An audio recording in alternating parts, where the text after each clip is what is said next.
Breaking news చూస్తున్నాం. ఇటు ద్విత్వ తుఫాన్ ప్రస్తుతానికి విధ్వంసం సృష్టిస్తుంది. ఇటు ఇండోనేషియా, అలాగే శ్రీలంక, అలాగే థాయిలాండ్, ఈ దేశాలలో ఇప్పటికే చాలా నష్టపోయారు అక్కడ ప్రజలు.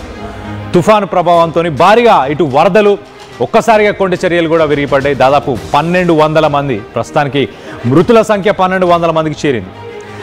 800 మందికి పైగా గల్లంతయ్యారు. ఇటు ఇండోనేషియాలో 659. ఇండోనేషియా అన్నిటికంటే ఎక్కువ ఎఫెక్ట్ అయిందని చెప్పుకోవచ్చు. దాని తర్వాత నెక్స్ట్ శ్రీలంక మనం చూస్తే కనుక 410, అలాగే థాయిలాండ్లో 181 మంది మృతి చెందారు. తుఫాను ప్రభావిత ప్రాంతాల్లో ప్రస్తుతానికైతే సహాయక చర్యలు కొనసాగుతున్నాయి. ఇటు శ్రీలంకలో నీరు, తిండి లేక నివాసితులు ఇబ్బంది పడుతున్నారు. అలాగే థాయిలాండ్లో బాధితుల భోజనం కోసం కూడా పబ్లిక్ కిచెన్స్ని కూడా ఏర్పాటు చేశారు. సో మొత్తం మీద ఎక్కువ శాతం ఎఫెక్ట్ అయిన కంట్రీగా ఇండోనేషియా చెప్పుకోవచ్చు. Hardest hit nation is Indonesia. ఇటు రెస్క్యూయర్స్ కష్టపడుతున్నారు. అక్కడ సుమత్రాకు సంబంధించిన ఒక ఐలాండ్ ఉంది, సుమత్రా అని. ఆ ఐలాండ్లో విలేజెస్లో రెస్క్యూ ఆపరేషన్స్ చేయడానికి కుదరట్లేదు ఇప్పుడు ప్రస్తుతానికి. ఎందుకు అంటారా? అక్కడున్న రోడ్స్, బ్రిడ్జెస్ మొత్తంగా కొలాప్స్ అయిపోయాయి, అన్నీ కొట్టుకుపోయాయి. అట్లీస్ట్ 600కు పైగా అక్కడ ప్రజలు చనిపోయారని చెప్పేసి నేషనల్ డిజాస్టర్ మేనేజ్మెంట్ ఏజెన్సీ, ఇదంతా ఇండోనేషియాకి సంబంధించి. అన్నిటికంటే ఎక్కువ ఎఫెక్ట్ అయింది ఇండోనేషియా.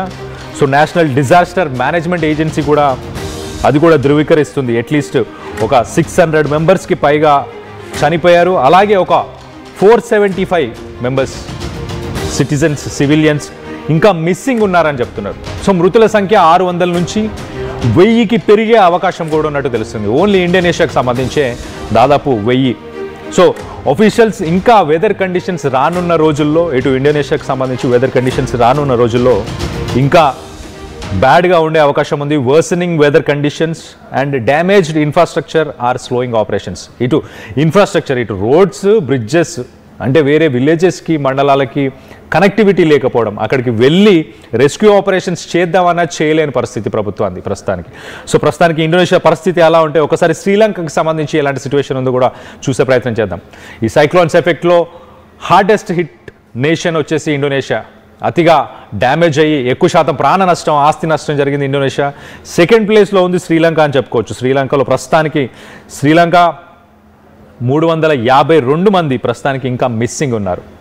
సో ఆల్రెడీ కొంతమంది చనిపోయిన తర్వాత కూడా మరి ఈ 352 మంది కూడా మిస్సింగ్ ఉన్నారు. అక్కడ శ్రీలంకలో సిచ్యువేషన్ మనం చూస్తే కనుక మనం గత 2-3 రోజుల నుంచి అక్కడ సిచ్యువేషన్ చూస్తూనే వచ్చాం. అక్కడ ఫ్లడ్స్ ఎక్కువ జరుగుతున్నాయి. ఇటు కెలాని రివర్ ఎక్కువగా ఫ్లో అవుతుంది. ఆ రివర్ ఫ్లో అవడంతో శ్రీలంకలో ఉన్న మేజర్ సిటీస్, చాలా సిటీస్ కూడా మన విజువల్లో చూడొచ్చు. ఆ సిటీస్ అన్నీ కూడా వరద నీరుతోని నిండిపోయి ఉన్నాయి. సో మొత్తం మీద ఇటు రోడ్స్ అన్ని బ్లాక్ అయిపోయాయి, వరద నీరుతోని చేరుకొని ఉండడంతో మిలిటరీ రంగంలోకి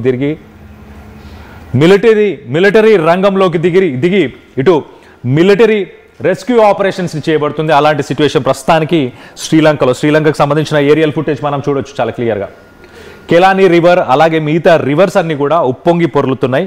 అవన్నీ కూడా నగరాలను ముంచెత్తేసాయి. సో ఆల్రెడీ కొంతమంది చనిపోయారు, ఇంకా 350కి పైగా ఇంకా కొంతమంది మిస్సింగ్ ఉన్నారు. అలాంటి సిచ్యువేషన్ ప్రస్తుతానికి శ్రీలంకలో ఉంది.